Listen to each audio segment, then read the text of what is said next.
right, are you feeling kind of football-y today? I hope so. That music should get you jazzed. Welcome aboard, Manchild Show with Boy Green Digital, one of our live shows here on a Wednesday morning.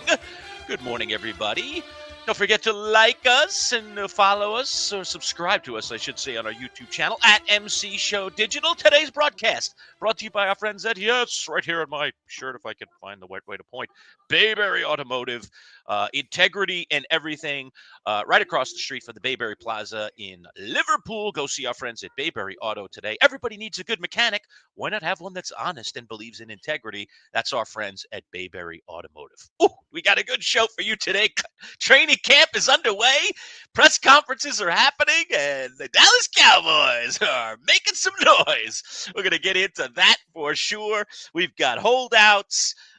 We've got interesting scenarios going on. And, of course, inevitably, we'll have competition, battles for positions. Who's going to start? Who's going to get in there as wide receiver 2? Who's going to be the quarterback? So on and so forth. As a matter of fact, this morning, my New York Football Giants dropping the news. Oh, I'm shocked. I'm surprised. I don't even know what to do at the moment. I wanted to run to my phone and start tweeting out stuff.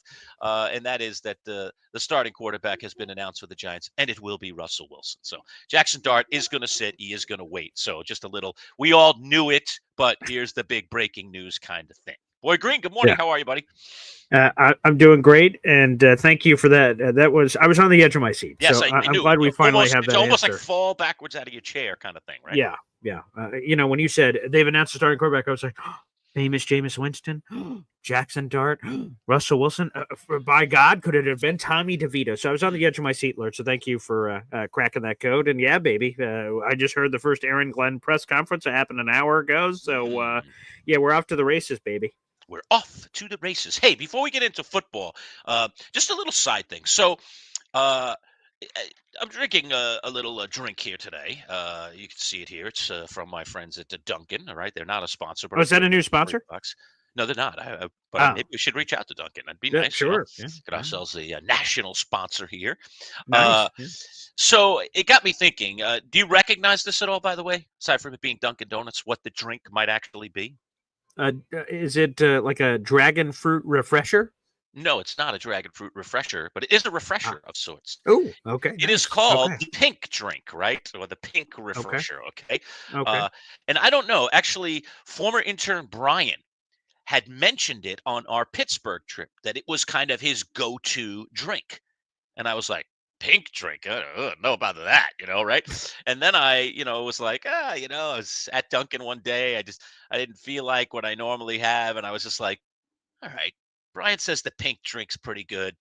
I'll try it. Can I get one of those pink drinks? So they mix me up a pink drink, and I take it and bring it in the car and take a sip out of it. I was like, damn, this thing's pretty good. So wow. It's kind of recently become my go-to morning drink because I've migrated away from coffee. I told you in the studio months ago, like, I got to stop this coffee. Coffee is just giving me a bad reaction. So I got to find something else. And so I found this pink drink, which I think has guava in it. And it's got the sparkling water, so it's got a little fizz to it. But it's not like soda where it's really bubbly, but it's a little bubbly, which is interesting. I don't usually do bubbly things, but here I am.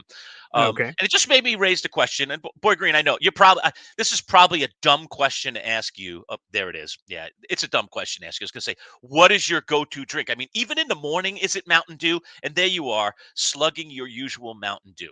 Oh, sure. God, man, that is rough in the morning. My stomach would not be able to take Mountain Dew in the morning. The pink drink, I can handle it. Mountain Dew, I don't know. I'm a very limited and simple man here, Lerch. Here are a couple of the drinks that are in the fridge. I have water. So, we also have water. You got to balance it all out. So we have a nice little water cooler here. It's efficient. It saves money instead of buying water bottles and saves the environment and all that jazz. I'm all for it. So we got water here available. I have Mountain Dew. And then I drink a Glacial Freeze Gatorade. So that's it. So those are the three drinks. It is either water, Mountain Dew, or Gatorade. That is it. Those are the only three liquids that I intake there, Lerch. That's it. Very simple. We're getting some morning hellos, so let me just jump in and welcome some of the people who have already migrated into our chat. Thanks for joining us.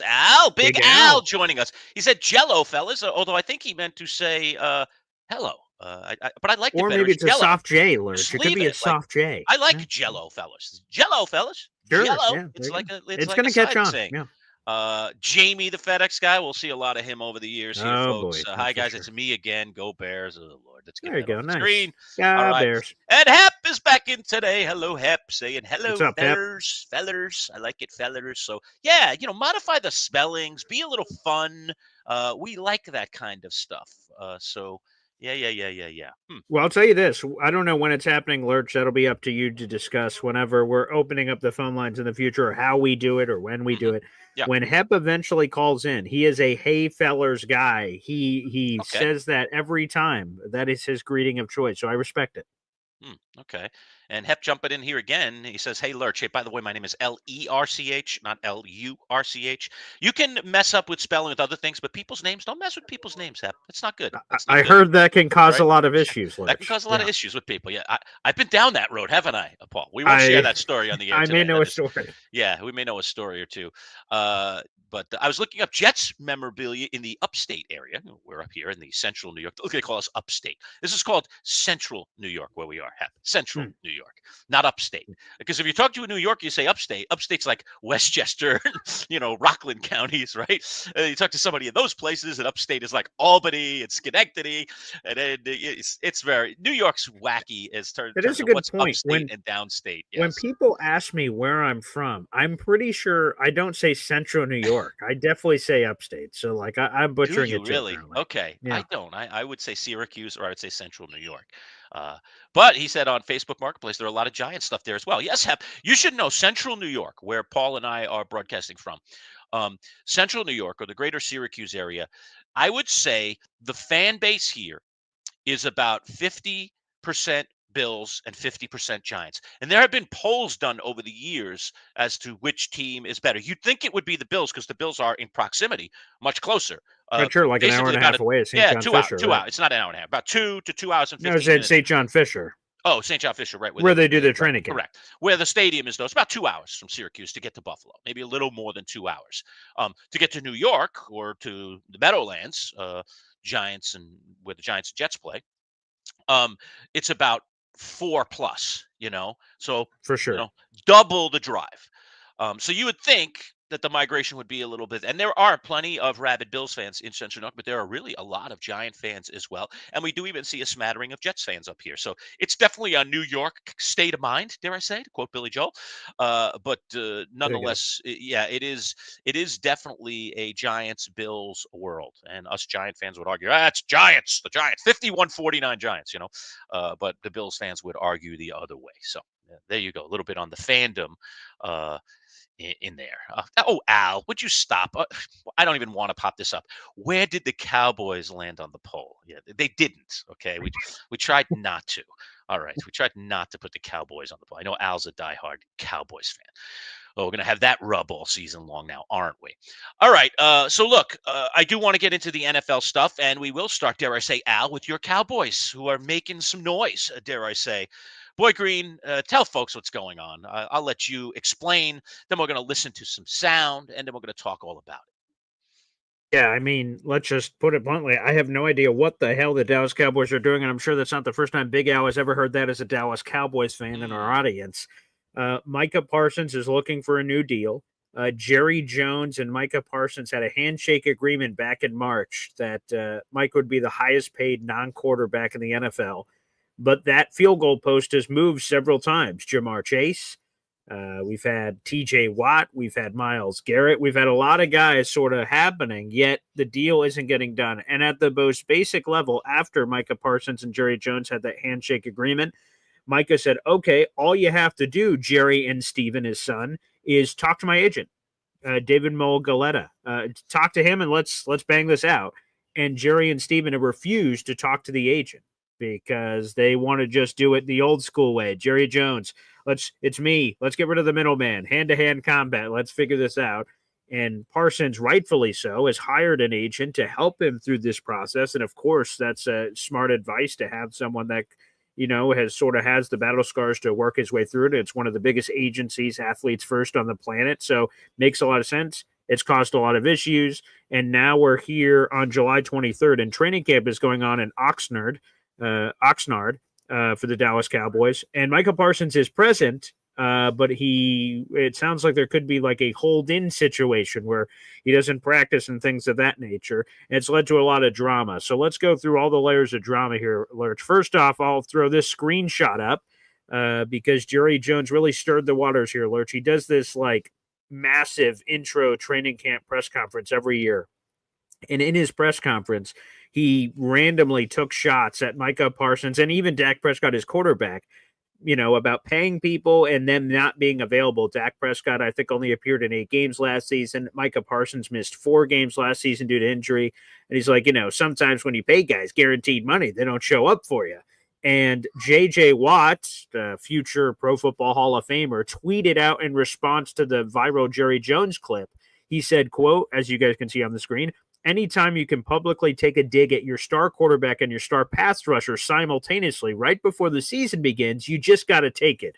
J.J. Watt saying sarcastically, nothing makes guys want to fight for you more than hearing how upset you are that they got hurt while fighting for you.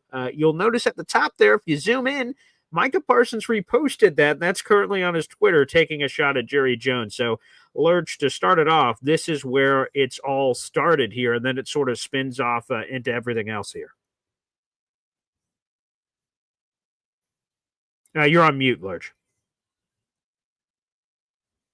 Thanks, Paul. I took a drink and I must have muted my mic. Right. Thanks for telling me that. Jerry Jones, we were talking about this off air before the show today. We're having our little production meeting. I hate to be an ageist, because I'm not. I really respect my elders. I respect people who are older. I think as someone who's getting older myself, I understand how battle scars, how life gives you wisdom. I think, frankly, United States culture, our culture, is unfortunately skewed away from those being older equals those being wiser. If you look at Eastern cultures like, Chinese and Japanese culture, if you look at Native American culture, the elders are revered. The head of the Indian or the native tribe is the oldest typically, or is one of the elder. They have the council of elders. Okay. And obviously, you see the same thing in Chinese and Japanese culture as well, in Asian culture. We are completely the opposite. As soon as people get above a certain age, we just say they're out of their mind. They're living in the past. They don't get it. Yada yada. They get criticized because they aren't up with the times, so to speak. We're such a fast-moving technological society in the U.S. So we have this thing. It exists. There's nothing. I don't know. There's anything we can do about it, but it just is. It is what it is. So I'm the exact opposite. But when it comes to owner GMs, Jerry Jones is proving all those people that believe in that in the U.S. correct. That you shouldn't respect your elders, and that your elders are off on the farm somewhere not paying any attention, because this guy has lost his savvy to understand public relations, to understand what a modern day owner / GM does and how they operate. Jerry talks all the time about culture, Boy Green. We hear it all the time. Cowboys culture. I mean, he built a palace down there in Dallas. Not only the stadium, but their facilities, everything around the stadium. Yeah, right. It's called the Star, right? We saw it in one of the Hard Knocks, right, a couple of years ago. Right. I mean, it's like its own village. It's its own town. It's like going to anybody ever go to Celebration down in Florida, and you the minute you enter the gates of Celebration, which is in the Orlando area in Florida, you're in this beautiful white picket fence neighborhood. Every house is beautiful. They're all probably multi-million-dollar houses because you're just in this pristine. It almost, if you've ever seen the movie The Truman Show, it kind of looks like I love that movie. Okay. Yeah. It looks like The Truman Show. They're just beautiful white picket houses and picket fences and these very well cared for picturesque houses. Everything's picturesque. They have their own hospital on the campus. They have their own town square. You could stay in there. They have all their own restaurants in the town square. It's beautiful. They do snow out of the lamps year round. So it's like, it's snowing in Celebration every single night. It's a cool place to go. I think it was created by the folks at Disney. I don't know if Disney still owns it or Oh, not, okay. but real people live there. You could buy a house in Celebration and live in Celebration, Florida. So that's what, Jerry has created for the Cowboys down there, their own little town, their own little village, their own little, you don't have to go anywhere to get anything thing. So the guy is invested, the guy has spent money, but he's just gone off the farm in terms of understanding how today's players think, understanding how today's PR works, and he's just creating nightmares every time he steps in front of the microphone. And the problem is, Boy Green, that because he's the head cheese, because dare I say the buck stops with him, it doesn't appear even his son that anybody can get through to him to say to him, hey, Dad, that was a little, that was a little rough. You need to fix that, Dad. You shouldn't have said that. I don't think the PR people that are around him, he may have smart people around him, but they can't change his mind. He just wants to be what he wants to be. And He loves to be talked about, Lerch. Right. I think he loves the attention. He's always had a giant ego. I mean, you ever see his yacht? We saw it, right? with the white couches. I mean, it's like, what's going on here? I mean, Jerry does everything big. There's a little, dare I say, Vegas in Jerry.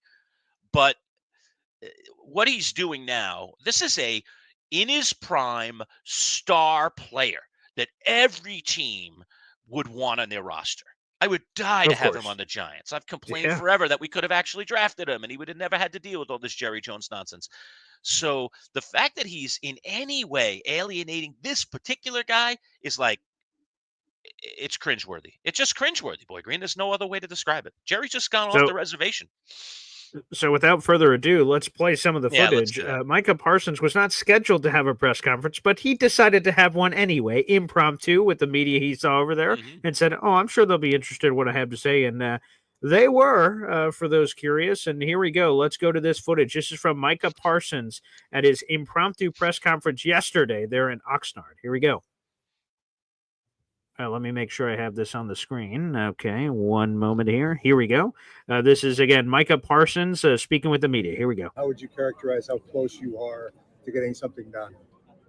I mean, I don't know. We'll see. We'll just see how long things take, That's it. Are you discouraged by the fact that it's taken this long? Honestly, yeah. When you go around the league and you see these other teams taking care of their best guys, I see TJ got taken care of. Max got taken care of. Miles got taken care of. And he got 2 years left on his deal. So it's hard to, you see a lot of people around the league getting taken care of. You just, wish you had something like, that same type of energy. It's hard to not take it personally. I wouldn't say it's hard not to take it personally when you know how there's a chain of events of something consistently happening over the course of years, when you kind of see it before through other players and things. So you don't take it personally when you're like, all right, it's not like I'm getting treated differently than anyone else, So I don't take it personally. I just don't understand. He just doesn't understand, Lerch. And by the way, that's Trayvon Diggs next to him chiming in, naming, naming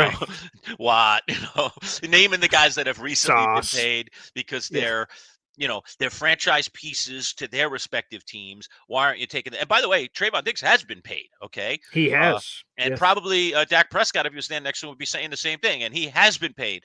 So you want to know the funny thing, Boy Green, is I fully believe that Jerry is going to pay Micah. But the fact that he does this around it and creates this spectacle, it hurts the locker room, and it has to hurt his relationship with Micah in some way. And maybe it could get to the point where Micah is really literally that insulted and just says, you know what? I'm not going to sign, even if he offers me crazy money. I'm not going to sign, and I'm just going to go to free agency and go play for someone else because I don't want to deal with this nonsense. There could come a point. So Jerry could cross a very, very delicate line at some point. I don't think he's crossed it yet, but I do think that this ought to be a shot across the bow for Jerry Jones to get this thing done and get it done sooner rather than later. That's what I think. It's just, again, to your point about you having sort of this conviction that Jerry eventually gets the deal done. He always has. Dak Prescott, it took all the way to the morning of game 1 last year, but it happened. CeeDee Lamb, There was a lot of awkwardness. It eventually happened. So any star that Jerry has ever wanted, he has eventually gotten a deal done. But as always, it's on his terms, which is always interesting. And then one more just screenshot to share here. This is also from the press conference that happened earlier. And Parsons said some teams like Max Crosby with the Raiders knew they were coming up, and the Raiders took care of him. Must be nice. He is very upset with how he's been treated thus far, Lurch. Yeah, and that's I mean, you want your star player being upset. It just doesn't make any sense.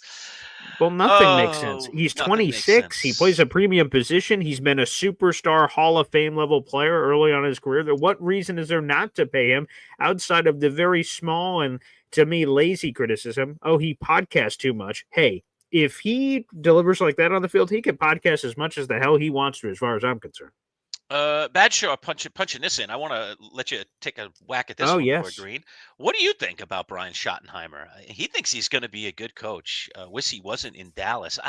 I don't know. I think I might be on the other side of that. It's hard to judge coaches until they're with a roster and you see how they operate, and what kind of staff they put together. It looks like he's put together a pretty good staff there in Dallas, but I don't know. I didn't love McCarthy there, but I thought they could have hired somebody much more established. So that was my initial thought when it happened. What do you think about Schottenheimer in Dallas? Yeah, I would say this. First off, the whole Mike McCarthy thing was an epic disaster. Disaster. You know, of like they wanted to keep him, they wanted him to, they didn't want to keep him. There was just a lot of drama there, and you know, when has there not been drama? Excuse me, with the Dallas Cowboys, which is always a beast into its own. So I will be honest, and Brian said the same thing that I'm about to say.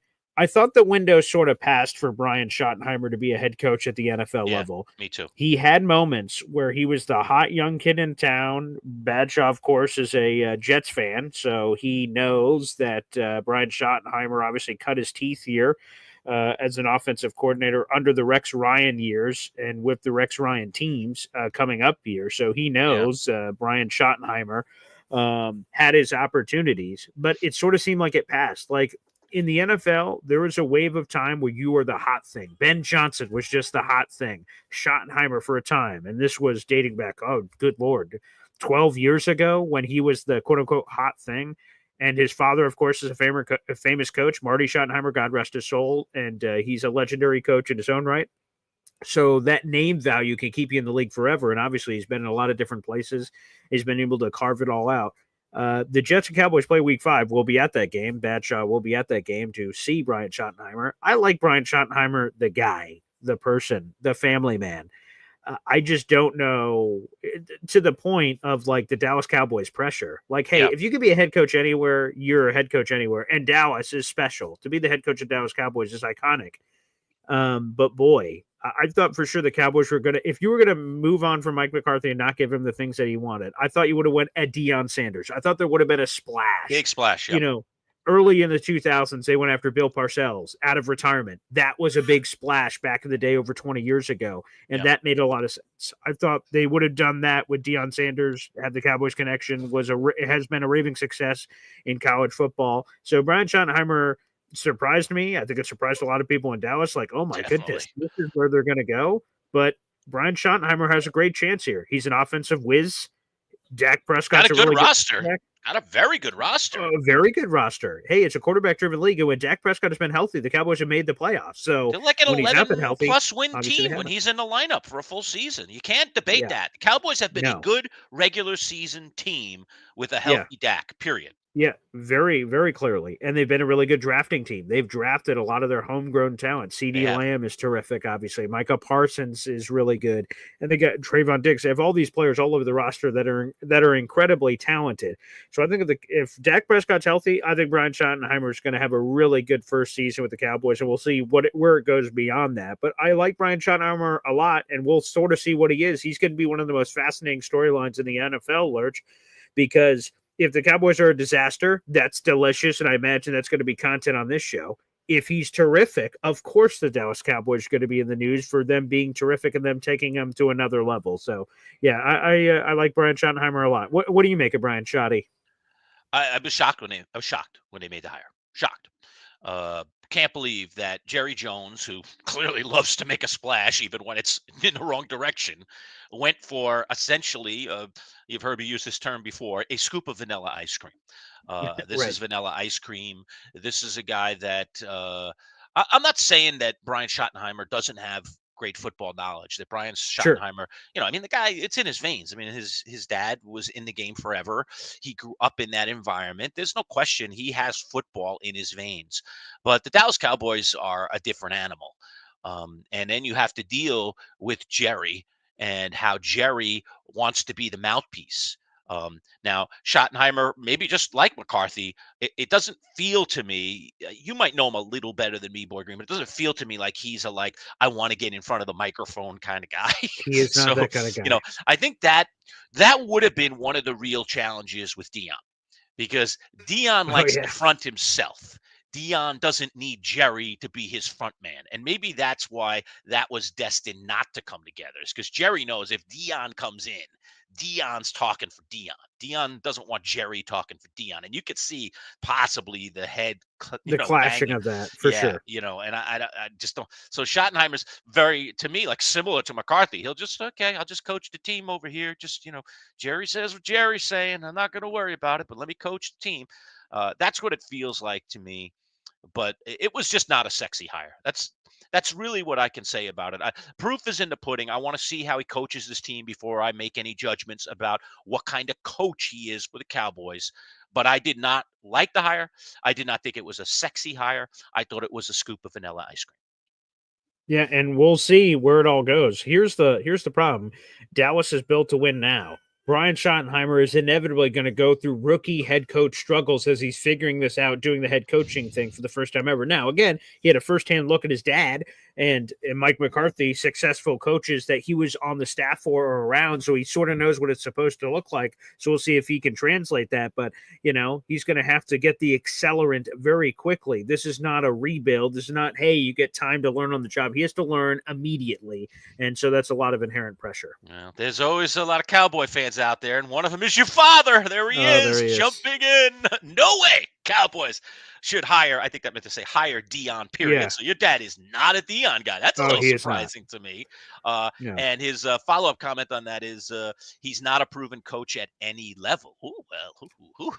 There's some fight words there. I think he's done good yeoman's work out there in Colorado. That program was in devastated fashion when he arrived. Oh, they were awful. He has certainly returned it to, at the very least, respectability, if not even above respectability. So I don't know that Big Paul, if I can buy all of that, but I agree with you. I don't think they should hire Dion, period. I do agree with that part. And proven coach, what about Jackson State? We're just going to laugh at it because of its level. Right. He had to start somewhere to get that opportunity. So, I think that's a little too much heat. Now, here's the pressure would have been if you hire Dion or if the Cowboys would have drafted Shador, which a lot of people talked about, there would be inherent pressure that Brian Schottenheimer could be immediately fired so Dion could coach his son at the next level. So there would have been a lot of inherent pressures with some of that too. I don't disagree.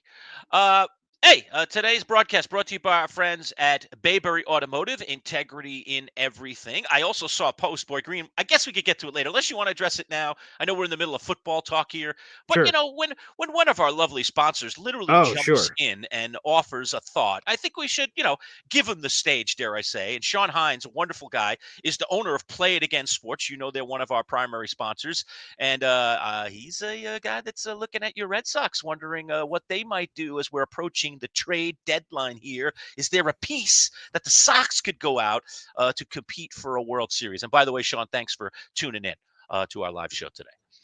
Yes, absolutely. So shout out again, of course, to Sean, and thank you for interacting. Real quick, before I answer Sean, we are streaming live on our Facebook page, The Manchild Show Boy Green Digital, our YouTube page, The Manchild Show Boy Green Digital, and my YouTube page, Boy Green. So make sure you guys like the video and hit subscribe, baby, here on the program, and show your support. And you guys can always ask questions just like that here on the show if you'd like to. So to answer, Sean, I'm on ESPN's website about breaking down all the trade deadline, because obviously we have that in about 8 days is is the official trade line in MLB. And the question that Jeff Passan posed is, should they just stand pat, or could they just stand pat and actually not make a move? And sometimes, Sean, the best move you can make is the move you don't didn't make.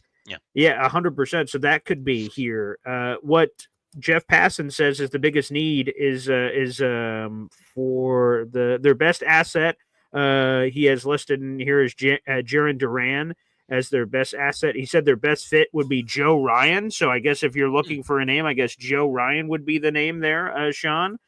Joe Ryan, let me get his stats up so far this season. Yeah, Passan, just to jump in while you're looking that up. I mean, Passan is a great baseball mind. He's around the place. We've had him on the show in the past on a radio show. Maybe we'll bring him back to the digital world. I know he's become big time now, Mr. ESPN there. But Passan is a really good baseball mind, and he's well connected in MLB. So I'd have good respect for what he's hearing out there, what might be a good fit for even someone like the Red Sox. Go ahead, Boy Green. So Joe Ryan, he believes is the best fit at the trade deadline. Joe Ryan's out there in Minnesota. He's 29 years old. He's having a career season. He has a 2.63 ERA right now. He's got a 10-4 record as a starting pitcher here. Let me try to get any other statistics. But that is the name that is circled here for Jeff Passan. So that would make sense potentially for that being added to the rotation for the Red Sox. But also, again, there's a little bit of a debate here of potentially maybe don't make any move, especially after the Rafael Devers move. And that caused a lot of, hoopla among Red Sox fans like, geez, what are we doing here? What's happening? Yeah. And then the Red Sox went on their first 10-game winning streak in a season since 2018, which is the last time they won the World Series. So, sometimes, it's not just about talent, Lerch. It's about, clubhouse culture.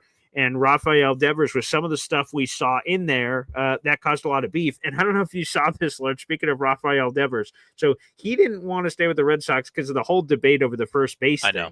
And earlier this week, he just got his first start at first base for the San Francisco Giants. So full circle, buddy. I don't want to play first base. And now in your new place, you just got traded to. Now you're playing first base, pal. I'm not going to defend idiot Devers because when you're getting paid that kind of money, you just you do what the team needs. Do whatever they say. They had injuries and they needed him.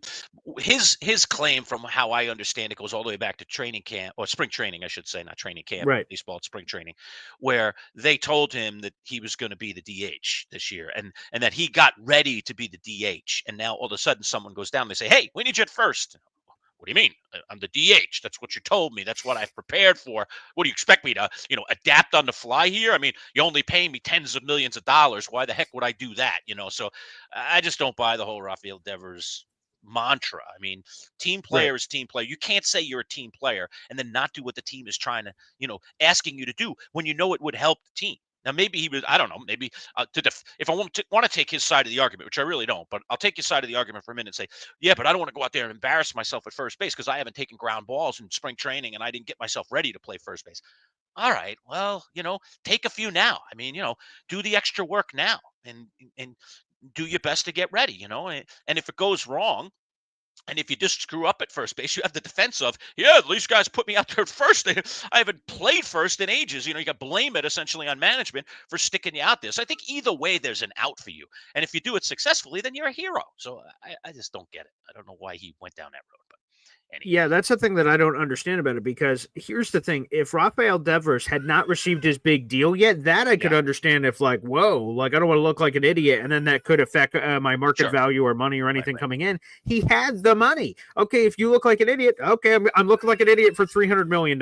Exactly, right, exactly. All right, I want to get back to football, but Sean, thank you for that question. Always great, and feel free always, folks, to chime in. And if we don't get to your question right away, I'll try and get to it before we wrap up, especially when we're doing our live broadcast. So please do that. And we've had some really, really good content we've been dropping all week long outside of our live shows. We're dropping some Syracuse, Central New York content coming up later this week. Mike McAllister, I spoke to. He's one of our Syracuse football and basketball insiders. We talked to him about Boeheim's Army getting knocked out of TBT. We might talk about that a little bit before we get out of here today. I talked to Mike about what's going on with both the SU football and SU basketball program. Some really fascinating news things going on in both, so you don't want to miss that. And Boy Green just interviewed Emmanuel Barbari. I'm sure I missed that interview. I'm so sad I missed that interview, Boy Green, but he's a guy who fills in for the Yankees on play-by-play. He's involved in their pregame show. Barbari's a Fordham grad, so I have a nice little rub with him because I'm a Syracuse guy. He's a Fordham guy. They both have great broadcasting programs, so I heard you defended me or whatever. You represented in some way, Boy Green. Maybe you didn't defend me. You probably abused me. I definitely did not defend you. I totally threw you under Usually the bus. without me around, I get abused, right? That's the way it works. Unless that totally happened. Myself. You guys will be able to experience that tomorrow morning at 11 o'clock when Emmanuel Barbari and Sean Hines played against Sports Syracuse here, because you're a Red Sox guy, so you don't want to hear anything that Emmanuel Barbari, Yankees guy, has to say. But he's the postgame host and has been filling in as the voice of the Yankees on several occasions throughout the season. And he's been on TV. He's been on the SNY program with their buddy Sal Licata, Lerch. So I don't know if you've seen any of that with Emmanuel. So he's been all over the place, TV, radio, and everything. So I really appreciate him taking the time. Again, he'll join us tomorrow at 11 a.m. So I hope you guys can check that out. And just one last thing, saluting Sean Hines here. Devers move was right on. Agree with passing, need starting pitching. Don't trade Duran. I'll make sure we send that message over to the Red Sox. Sean. Okay, we won't trade him. We won't trade him. Oh, these Red Sox guys. Man, you guys are obnoxious, you Red Sox fans. I don't know. Glad I'm a Met fan. I'm out of that whole Yankee Red Sox malaise that exists. But thank you, Sean. Always great to hear from you. And thanks for, again, being a partner to our wonderful digital show here. Means the world. Do appreciate it. And, go down and check those guys out on Erie Boulevard in DeWitt, our friends at Play It Again Sports. Great people. Okay. Any more on Parsons before we move on to some of the others, Boy Green, because there are multiple stories. You have any other closure on Parsons? So we know Jerry's nuts. We both believe that Micah is going to get paid by the Cowboys unless Jerry pushes this line a little too far. I don't see it getting there, but you never know with Jerry, I guess. It would scare me a little bit as a Cowboys fan, but I think he's proven, even though he's slow to the punch, he's slow to pay, that he's eventually going to do it. Oh, and let me just lay one other layer on this before we move on from it. Jerry, we didn't get to play any of Jerry's comments, but Jerry spoke too. And Jerry was like, not only kind of bad-mouthing Parsons in a way, whether he felt like he was directly doing that or not, he was. But he talked about paying players, including he mentioned – did he mention Dak by name? I'm not sure if he mentioned him by name. I think he did, right? He did. He did mention him by name because he said, we paid the highest guy, Dak Prescott, who played in 8 games last year. So he's literally picking on his own players for being hurt and missing games in the game of football, and that it's difficult in some way. I'm paraphrasing now, so I don't want to put words in Jerry's mouth. But my take was it's difficult sometimes to make decisions about paying guys who aren't always on the field. Like, Jerry, it's football. Taking on your own guys who you've already paid to say, what, I live in the temple of regret? I don't understand this. How does this help your football team going into training camp? I just think it's unrealistic expectations. Like, sure, are owners not happy to be paying injured guys? I imagine not. I don't like lighting money on fire, so I'm sure they don't either. But that's part of the opportunity cost here. You just know it's a very violent and physical sport, and no one's ever going to stay perfectly healthy for the entire time. So that's sort of what you just sort of take at the front, knowing what's going to happen. Correct. And again, it went to J.J. Watt's tweet that we brought up, that players love nothing more sarcastically than their owner and GM, for that matter, taking shots at them. They're fighting for Jerry Jones on the field, and they get hurt in the art of battle, and then they're like, way to not stay on the field, pal. And you're like, whoa, what the hell? I was doing it for you, man. So that just could cause all kinds of rifts. Yeah, no doubt about it. All right, let's move to some of these other players, Boy Green. Let's kick it on over to this guy right here, Trey Hendrickson of the Bengals. Trouble in the barrio, my friend. What do you have on this one? This one is just hard to wrap your mind around. Trey Hendrickson led the league in sacks last year. Number 1, first place, sacking the quarterback. A very important quality to have as a pass rusher coming in here. So for Trey Hendrickson, I don't understand why the Bengals haven't paid him. And basically what Trey's been very open about this, what he wants is guarantees beyond just the first year. He does not just want to be guaranteed in the first year of his contract. He wants long-term financial security, and he believes that he's put up the prerequisite production that should warrant getting paid. And he says, I don't have to be the highest paid non-quarterback. I don't have to top Myles Garrett. I don't have to top TJ Watt, even though my production's better. I just want to feel secure, me and my family. And the Bengals have been stingy, insert the Velcro wallet sound for old Mike Brown over there. He's always been that way. And he's dealing with the situation with the guy who was supposed to fill in for Trey Hendrickson, Shamar Stewart, who's also unsigned. And they're in a very heated contract battle. So the players reported for training camp this week, Lerch, and Trey Hendrickson took a picture to social media as he was on the road to Florida. Him and his wife are going to be just driving down to Florida to spend time. He says he'll keep working out down there, but basically let me know when the Bengals decide to pay me. So, wow. Yeah. I mean, can the Bengals pay all these guys? I suppose that they can. They got to figure out their cap situation, but they're paying Burrow. They just paid Chase. They're paying T. Higgins. They've got decisions to make, but this guy to me is another guy. It's kind of a no-brainer. I mean, if he's not kind of an anchor to what the Bengals seem to struggle with the most, and that's having a good defense, I don't know how, when your defense is what their defense is, that you let a guy like this hang, drive, blow in the wind, hang in the wind, whatever the cliche is there. It's befuddling to me. This team, in order to be successful and have any chance to get into playoffs, make a run, they have to have someone. They have to have a player. They have to have Trey Hendrickson. I don't want to say player. They have to have Trey Hendrickson on their defense. He has to be part of it, period. Yeah, and I'm trying to give some love to the Bengals here because I don't want to be unfair. Mike Brown opened his Velcro wallet for Joe Burrow. He did it for Jamar Chase. He did it for T. Higgins. So he's paid some big buco bucks deals, and he bent the knee Game of Thrones style on some of his normal contract sticking points that he doesn't bend the knee on. He did it for Joe Burrow, and for obvious reasons that you want to get Joe Burrow signed, and you're not going to die on principle here. But the Bengals defense sucked last year. Their offense was awesome. And if you watch the quarterback series on Netflix, obviously that highlights a lot of points. If you watch a Netflix show, a terrific program, season 2, shout out to Peyton Manning and Patrick Mahomes, who are executive producers on that series. And if the Bengals defense stunk and your plan is, Trey Hendrickson doesn't have to be on this team, the guy who led the league in sacks was the only good thing on your defense, that just sounds like a recipe for failure. And quite frankly, the same thing happening again. You've switched defensive coordinators, so maybe that's going to make a change. But not having your league sack guy, I think if the Bengals want to be as all-in, they were in the Super Bowl a couple years ago. They were just a couple of plays away from beating the Rams team, and they would have won their first Super Bowl in franchise history. And the Bengals, have not been there since. So, Lerch, they need to find a way to pay Trey. I don't know why you wouldn't increase guarantees into his second year. He's more than proven himself. He's taken bets on himself. He was willing to not get paid. Now it's time to get paid. He's making like $16 million this year. The highest paid pass rusher in football is making $41 million and change. And TJ Watt, a $41 million to $16 million gap. That is a ridiculous gap to have. And so the Bengals need to figure it out. Are they going to figure it out? I'm not so sure. I will tell you this. If they don't pay him, the Bills, one of these other contending teams could swoop in with a trade, and they say, "Oh, you won't pay him? Well, we will," and we'll see what happens. Yeah, and I think in a lot of ways, I mean, look, Watt is a way more, ultimately established player. He's probably going to be a Hall of Famer. The Steelers, they were in a difficult predicament with him because he's like an iconic player for the Steelers. And the Steelers have this reputation we've talked about for years and years as being a very stable organization, of taking care of their own.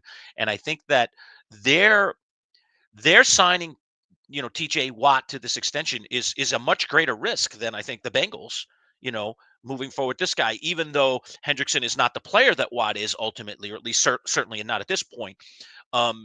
But I think there's less risk with Hendrickson because he's a younger guy. He's a guy that, I think maybe there's a little more gas in the tank. You agree with me on that one, Boy Green? Is there a little more gas in the tank in Trey Hendrickson than there is TJ Watt? I think so. Let me double check ages real quick. Check it. To be honest, I am just speaking off the top of my head, but I that's my feeling in watching the two guys play. Right. TJ Watt is 30 years of age. He turns 31 on October 11th. Trey Hendrickson actually is the same age. He is 30. He turns 31 in December. So I'm dead wrong on that then. Okay. All right. Yeah, they're the same age. And your point stands to the standpoint that TJ Watt's been doesn't it feel like he has a lot of doesn't it feel like he's had a lot of mileage? It's probably the injuries, but for it feels sure. like he has a lot of mileage, right? There's been mileage, there's been injuries, and to be honest, I agree with you. TJ Watt has a bigger name than Trey Hendrickson. He has bigger cachet in the league. When we're talking about the best pass rushers, TJ Watt comes up before Trey Hendrickson. However, if we go purely based off of numbers, Trey Hendrickson has been more productive recently than TJ Watt, believe it or not. Again, so the last 2 years, Trey Hendrickson has, I think off the top of my head, 34 and a half sacks. That's more sacks than any other pass rusher in football. So again, that gets us to our name recognition. He plays in Cincinnati. He doesn't do crazy sack dances or anything. The Steelers are an iconic franchise. There's a lot of reasons why we perceive different players for different things. But again, Trey Hendrickson is a really talented player, but TJ Watt's been battling some injuries. And if you look back to how TJ Watt's season ended last year, his final 3 regular season games, he had 0 sacks. Their playoff game, 0 sacks. So, TJ Watt got the bag. The Steelers had no other choice. They're in the deep end of the pool. They married Aaron Rodgers. So you're all in. Are you going to trade away TJ Watt but sign Aaron Rodgers? That doesn't make any sense. Those are opposite anti-moves. You're all in whether you like it or not. That's $108 million fully guaranteed dollars to TJ Watt with some injury issues. That may be a deal they regret, but they had no choice. Wow, a lot of cool people in the house today. How about Nicky Lamagino in the house today? Lerch, is there an update? Well, yeah, I mean, we have what I believe at this point is the finished product, but now we have to do our video. Okay. Nick Lamagino, former bandmate of mine in the old band Northern Lights. Nick has continued to be a musician for years past that. It's been a long time since Northern Lights convened on any stages. But Nick has been working. We'll let the cat out of the bag. Nick has been working on a project for us, Boy Green, where we will, and I think we'll have it done in the next, hopefully week or two, maybe sooner if we can get everything moving forward. But we're going to have what you call a show open. I know for your Boy Green Daily, you got like a cool little show open, and it's like, your daughter's in it. I love it. She's got a little sound in there. It's a cool thing. It's like a graphics with music and there's a lot of stuff going on in there. Yeah. So we're going to put a show open together, and it's going to be around call it a jingle, a mini song. I'll call it a jingle. Commercials are jingles. All right, sure. A jingle that Nick Lamagino, my good friend, put together with us in mind. So we'll leave it at that. Let's. Well, I would tell you this, Lerch. You'll see it. You'll get to see it. I'm going to throw him back up on the screen here for a second. So there was a little bit of a debate as too aggressive of terminology, but does he go by Nick or Nicky now? Seeing it Nick here on YouTube, I would assume that settles the debate. Right. It's kind of like me with Jim and Jimmy. When I was younger, a lot of people called me Jimmy or Jimbo. And now if people call me Jimmy, I do a little. Oh, Lerch, do you want me to work that back in? Do you want me to start calling you Jimbo and Jimmy? No, I don't. Okay. All right. Well, I don't know. Maybe it's just when you get older, but I prefer Jim over Jimmy. I won't be like, did you just call me Jimmy? I do sometimes take on people when they call me James, which is really my name, my formal name. That's what's on my birth certificate. And I say, I usually will say to people who call me James, I'll be like, that is my name, but only my teachers and my mother call me that. Okay. So, so you don't need to call me that. You can call me Jim, or if you want Jimmy or Jimbo, right? But not Jimmy, but not. Okay. It's good Jim just to clarify. So yeah, I think Nicky now goes by Nick, but Nick and I grew up together. I think you're in that elite club where you're allowed. We used to walk to elementary school together, and he would tell you horrific stories about that. I find them to be absolutely hysterical. And maybe someday we could share that with the viewers and the listeners here on our YouTube channel. But I was Jimmy and he was Nicky when we were kids. Now we're Nick and Jim, I guess. So look, his own name says Nick. I mean, on the screen you see it there. He identifies himself as Nick. That's a good point. That's a telltale sign. We should leave it as Nick, although he is a junior. I knew his dad many years ago. And his dad was Nick, so he was Nicky. I didn't want to call him Nick and Nick. It was I see. Nick was the big dad. His dad was a big guy, and he was Nicky. But now that you see that makes sense because my son, who's in the other room, he's Paul the Third, and every once in a while we get PE3, but the common term is Paulie. That's I was going to the say they sort of call him name that Paulie. just Yeah, people have said a lot. So like, Nicky, Polly, Paul, maybe Nick, Little there you go. Paul, or Itty Bitty Paul, because you'd be Little Paul, right? That's true. That's a Your good dad is point. Paul. Right. Is there a Paul above your dad in your family? There Or is no? not. No. No. Okay. So he's the first. You're the junior. All right. Yep. And your son is PE3. There you go. Which is great. That Let's has a go, great baby. ring to it, by the way. PE3. I mean, And I'll tell you that this. sounds as good as RG3. I mean, it just rolls right off the tongue. Well, I'm glad you brought that up. So I did an interview a couple years ago with Robert Griffin III. I had him on the show. And at the time, my fiance is pregnant, but we don't know if it's a boy or girl. Mm-hmm. And I just have him on the show. I'm like, hey, Robert, while we're live on the show, I go, hey, can I ask you something? He's like, sure, what's up? And I'm like, well, you're RG3. I mean, that's a pretty sweet nickname. People loved it in the NFL, and that went viral.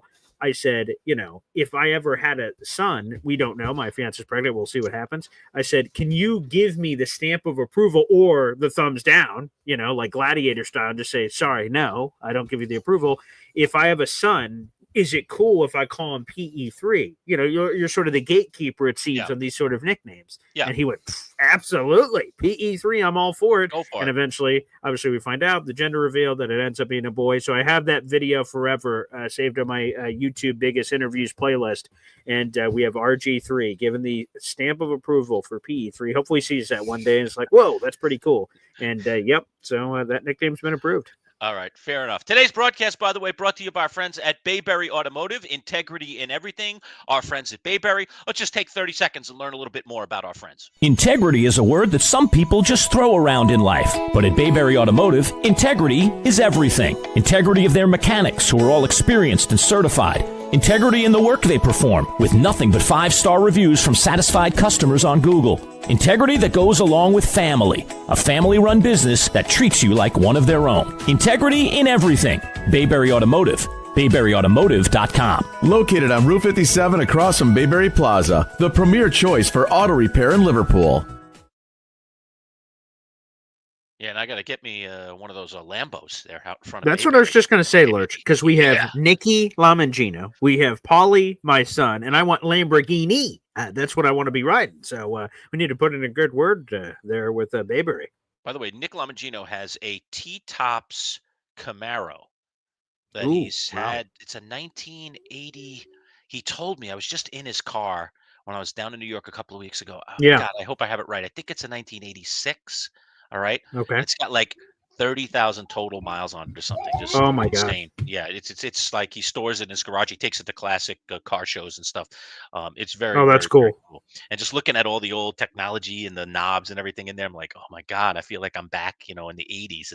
It's kind of cool. So Nick has had that car forever. That was his baby. I remember when he bought it, and I thought he was going to actually drive it when he bought it. And he barely ever drove it. I was like, you ever take that car out of the garage? I remember all of us saying that, we were teenagers, like, what are you going to drive that thing? And now he's got it as a classic car, and it's probably worth a lot of money because there aren't many of them on the road, and his is in pristine condition. Pride and joy. So go see our friends at Bayberry. Great, great people. All right. Should we give him we'll give him a voice. I mean, he's there. He's commenting. We'll give him a voice.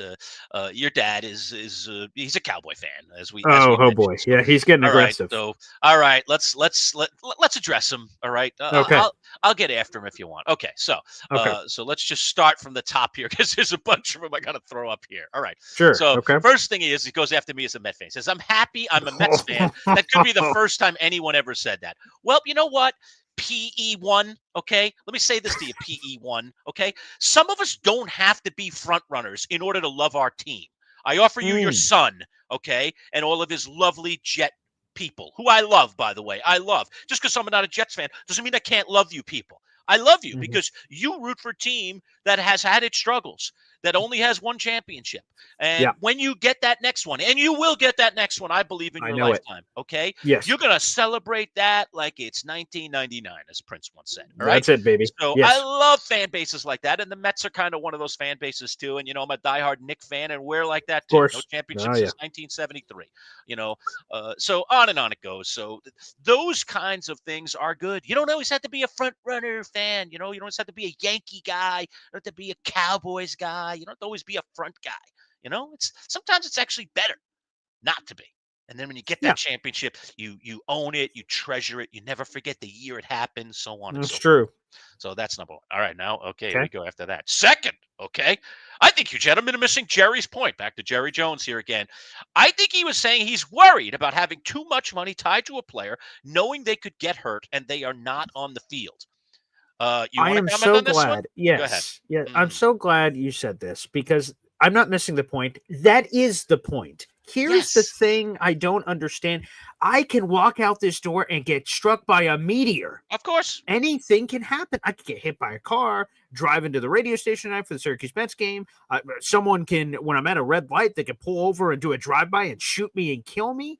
What you have to make is calculated risks. And what Jerry's point is he's too worried about having too much money tied to a player, knowing they could get hurt and they're not on the field. How about this? Let Micah Parsons go if you're so worried about it. Yeah, and you're so worried about investing all this money into Micah Parsons. Trade him. Let someone else have the problem. Hey, I'm the New York Jets. Oh, I'll be first in line. You don't want to pay him? I will. We'd love another pass rusher. Send him on down. That makes no sense. It's football. It's a violent, physical game. You never know what's going to happen in football. You have to invest. Any player on the field could be hurt tomorrow in football. That's what football is. Football is all about risk. It's a game of risks.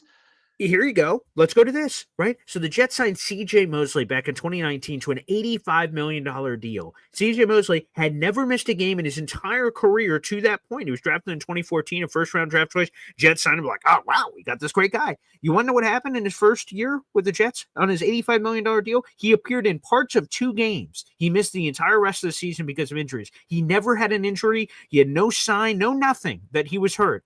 Yet, boom, that happened. It can happen with healthy people, again, to the point I just said, with being struck by a meteor or anything.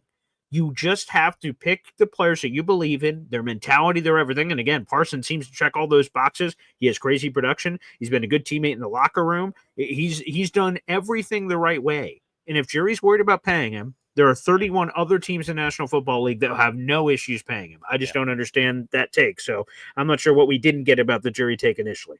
I'd trade half of our defense to get him tomorrow. He did say this. I agree with this, actually. Jerry is one of the only owners who would spend any amount of money without a salary cap. I agree with that. Jerry spends. No question. Jerry spends. At all with what you say there, PE1. Okay.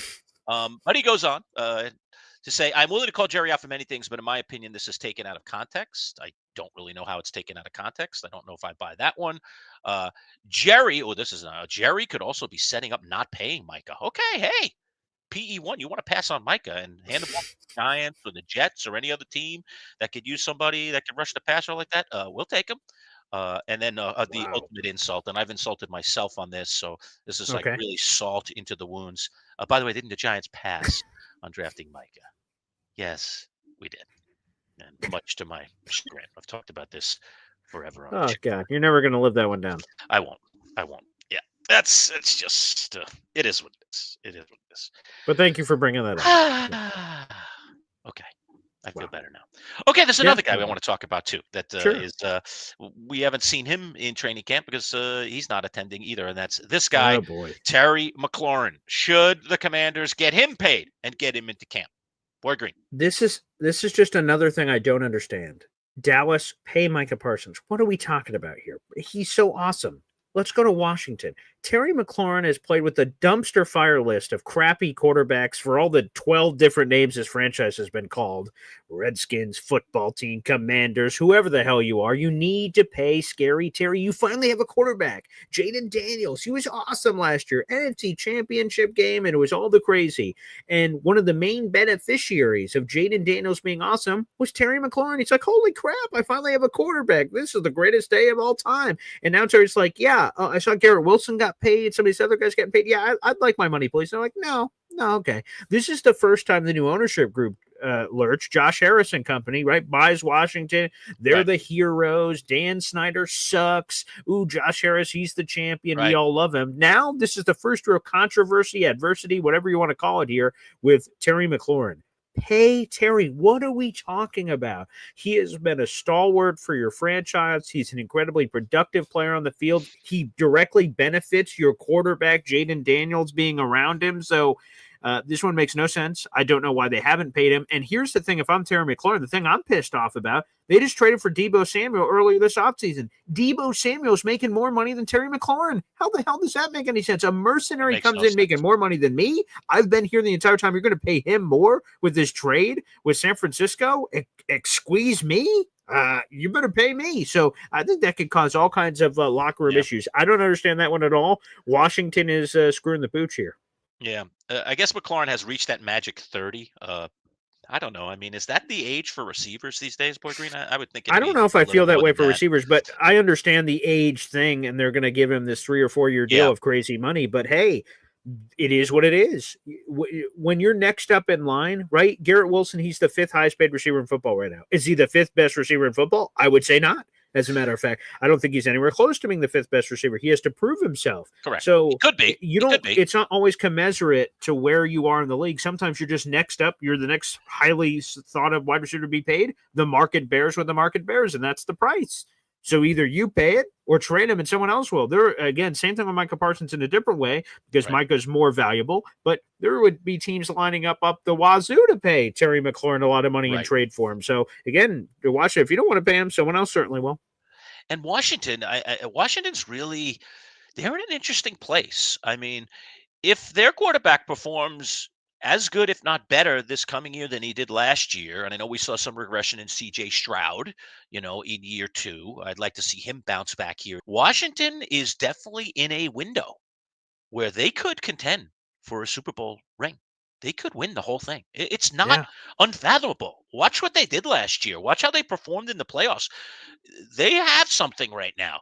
You can't mess with that by taking a vet, a guy that's like kind of a go-to, a nice outlet guy for your young quarterback who's very sure-handed and be messing around with contract stuff with a guy like this. They need Terry McLaurin. Who are some of the guys that are going to play that spot if McLaurin's not in there? This is, again, a no-brainer to me. They've got the young quarterback on the rookie contract right now. They're not having to pay him. This is when you pay the other guys. And so you got to pay a guy like McLaurin. 30 or not, he's still an excellent receiver. He's super productive. I think he's even proven. I know he's had some nicks and bangs up. But I still think he's proven to be pretty durable, too. I like Terry McLaurin. The Commanders ought to get on this quickly. And Lerch, you just said the last final point there that makes the most sense. Jaden Daniels is on his rookie deal, which gives you and obviously he's worth way more than the money you're paying him. This is the unique loophole in the contracts of what NFL teams drool about. Oh my, the Seahawks won a Super Bowl, Russell Wilson on his rookie contract. You have an opportunity when you're paying Russell Wilson peanuts to pay everybody else a lot of money. And then when Russell Wilson eventually had to get paid, then you had to make all kinds of business decisions and cut guys who are really good.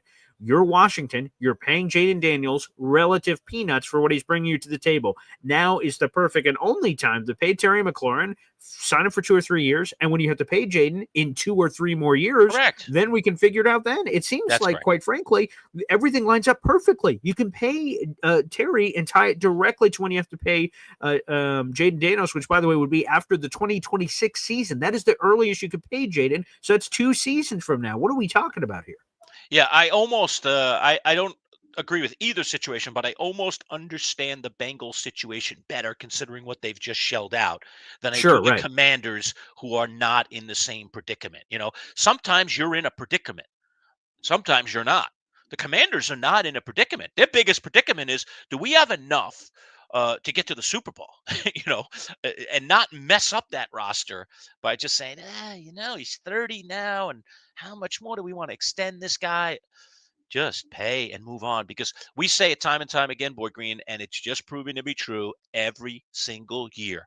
The longer you wait, the more you pay, not the less. The price never goes down. Anyone ever rent an apartment?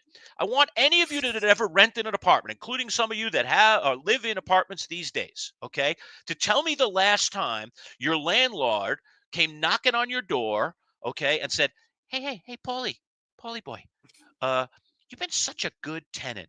You've paid us on time for the last 5 years you lived here. Guess what? We're lowering your rent. No. The only thing you ever get is the notice in your email or your text saying, hey, the rent's got up another $100 a month for this year, Yep. Too bad, pal. You want to live here? That's what you're paying. It's the same thing in football, man. The rent never goes down. It only goes up. Hey, if we could get a change on that, I'd really appreciate it. Landlord, if you watch the show, I don't know if we're interested in lowering the price. I have been a wonderful tenant, but Yes. we'll keep you posted on that.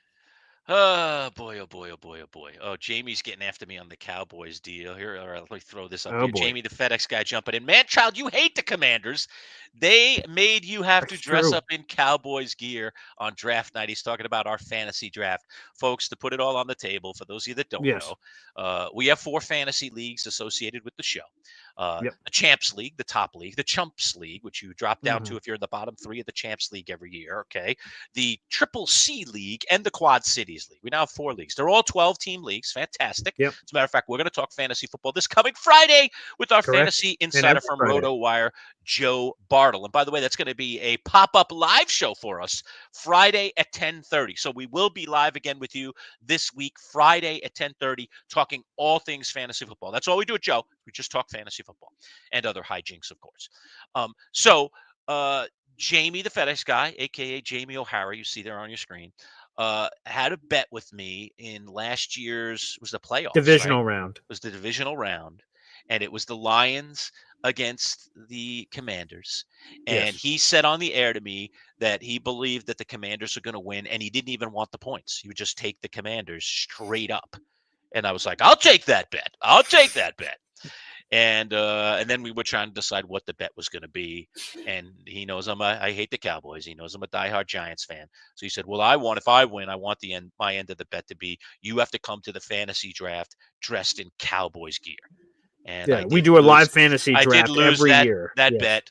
And then I did a double or nothing bet too, where I lost that God. bet as well, trying to get back my respectability. And now I owe him the dress up in the Cowboys gear and a dinner. All right. Yeah, right. Now you got to take us all out to Yeah, dinner. which I Me, told you, him, and him. yeah, it's just him. It's not all of us. You keep What? trying to get in on this bet. You're not getting in on it. I'm not treating 2 people to dinner. It's bad enough I have to treat 1. And he's looking for like a fancy dinner too. He wants me to take him like to a steakhouse or something. So Remember, anyway, Lurch, I soup do and owe. salad does not count for a meal. I always so pay keep my that in mind. bets. He Okay. will get his dinner. And apparently, unless I can contrive some other bet before we get to September and we have our fantasy draft, I will show up to the fantasy draft in Cowboys gear. We'll have to make sure we get pictures for that. I will also just want to do a plug just because we're talking about Joe Bartle. If you guys go to our live video section on YouTube right now, you can see that the video is already up for Joe Bartle. You'll see his beautiful face. It's his professional Photoshop from RotoWire. And you guys can submit questions in right now. Just go to that YouTube channel. That's a great idea. That YouTube video and start submitting in your questions. Joe Bartle is a tool for you guys to use. He is a fantasy football expert at rotowire.com. He's been professionally covering fantasy football for a very long time. Use him.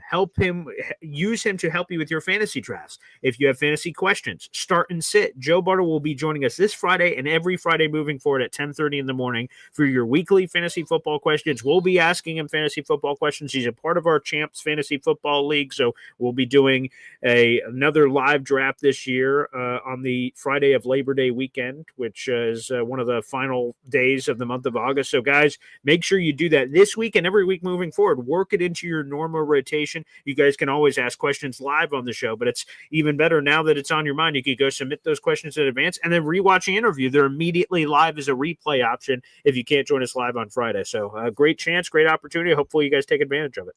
By the way, just want to remind you, we have a giveaway going on right now. Once we reach 300 subscribers on our YouTube channel, and by the way, if you want to subscribe, just go to @MC Show Digital right now and click the little subscribe button. Also, click on the little bell for notifications so you know when we're doing pop-up live shows and live shows, when we're putting out other content. Like I said, we're dropping content always throughout the week, so you want to click on those notifications as well. But once we get to 300 subscribers, and we're on our road to get there, 125 away. To pick one of those 300 people to win this David Tyree autograph. Sorry, I'll try to keep my light out of the picture here. David Tyree autograph, The Catch photo right there. Beautiful. It currently is sitting on my wall. It once sat on the wall of our radio studio. And we're going to give away this, and with the frame, everything beautifully done. David Tyree, the Super Bowl inscription.